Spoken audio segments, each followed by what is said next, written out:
చిలకలూరిపేట ప్రజాగలం సభలో ప్రధాని మోడీ ప్రసంగంపై టీడీపీ జనసేన నాయకులు కార్యకర్తలు పెట్టుకున్న ఆశలన్నీ నీరుగారిపోయాయి.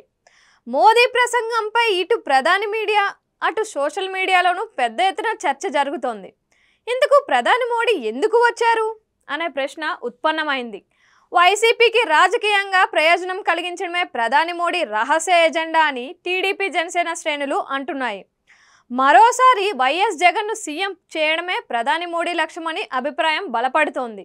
ప్రధాని మోడీ ప్రసంగంపై ప్రముఖ రాజకీయ విశ్లేషకుడు ప్రొఫెసర్ కె నాగేశ్వరరావు ఏమన్నారంటే, చంద్రబాబు నాయుడు ముఖ్యమంత్రి కావాలని ఎందుకు అనలేదు? ఎన్డీఏ ప్రభుత్వం రావడం వేరు, చంద్రబాబు ముఖ్యమంత్రి కావడం వేరు. తెలుగుదేశం దృష్టిలో అవి రెండు ఒకటే, కానీ బీజేపీ దృష్టిలో మాత్రం కానే కాదు. చంద్రబాబు నాయుడుని ఎండార్స్ చేయడానికి మోడీ ఇష్టపడలేదు. బీజేపీ తన అవసరాలు ప్రయోజనాల కోసం అవసరమైతే తెలుగుదేశంతో పొత్తు పెట్టుకొని తెలుగుదేశాన్ని దెబ్బతీయడానికే ఈ పొత్తు పెట్టుకుంది. ఈ పొత్తు క్రమంలో జగన్తో బీజేపీ వైరాన్ని కోరుకోవటం లేదు అని స్పష్టం చేశారు. సీఎం జగన్పై కనీసం ఒక్కటంటే ఒక్క ఘాటైన విమర్శ కూడా చేయకపోవడంతో కేంద్ర ప్రభుత్వం ప్రేమంతా ఏపీ సీఎం పైనే అని టీడీపీ జనసేన శ్రేణులు ఆగ్రహంతో అంటున్నాయి. పొత్తు మాత్రం తమతో, ప్రేమ మాత్రం జగన్ పైన అని నిలదీస్తున్న పరిస్థితి. ఇలా అయితే బీజేపీతో పొత్తు పెట్టుకొని ఏం ప్రయోజనం అని వారు ప్రశ్నిస్తున్నారు.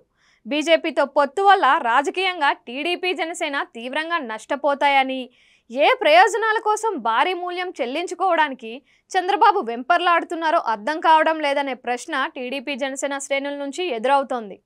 గతంలో తనను, బీజేపీ ప్రభుత్వాన్ని చంద్రబాబు నాయుడు నోటికొచ్చినట్టు తిట్టడాన్ని ప్రధాని మోదీ ఇప్పటికీ మర్చిపోలేదు అనేందుకు తాజా ప్రసంగమే నిదర్శనమని అంటున్నారు.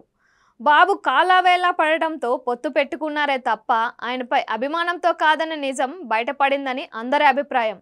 జగన్ను సీఎంగా చూడడానికే మోదీ ఇష్టపడుతున్నారని ఆయన ప్రసంగం స్పష్టమైన సంకేతం ఇచ్చిందని సర్వత్రా అనుకుంటున్నమాట.